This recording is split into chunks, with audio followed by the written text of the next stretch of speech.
অধ্যাপিকা আৰু ছাত্ৰ ছাত্ৰীসকললৈ আমি শুভেচ্ছা জ্ঞাপন কৰিছোঁ। শিক্ষা বিভাগে অতি নিষ্ঠাৰে কাম কৰিছে আৰু আজিৰ পৰা শিক্ষা নতুন বৰ্ষ আৰম্ভ হৈছে আৰু শিক্ষা বৰ্ষ আৰম্ভ হোৱাৰ প্ৰাক মুহূৰ্তত আমি সকলো ছাত্ৰ ছাত্ৰীক তেওঁলোকৰ প্ৰয়োজনীয় পাঠ্যপুথি আৰু ইউনিফৰ্ম আমি যোগান ধৰিবলৈ সক্ষম হৈছোঁ। NAP অনুসৰি 6 বছৰত নামভৰ্তি কৰিব লাগে। কিছু ছাত্ৰ ছাত্ৰী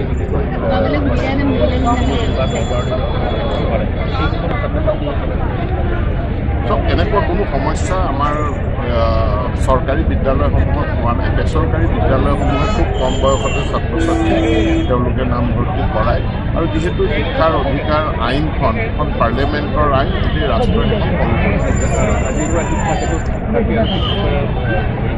শিক্ষকসকলতো তেওঁলোকে দিয়েই আছে।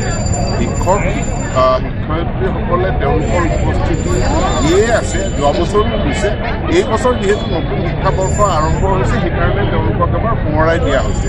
কিন্তু তাৰ লগত এডিশ্যন আমাৰ সমগ্ৰ শিক্ষা বা শিক্ষা বিভাগৰ যি বাকী কৰ্মচাৰী আছে, BRC আছে, CRCC আছে, ব্লকৰ বিভিন্ন অফিচাৰ আছে, তেওঁলোকো যাতে উপস্থিতি শিক্ষা ক্ষেত্ৰৰ জৰিয়তে দিয়ে তাৰ কাৰণে নিৰ্দেশনা দিয়ে।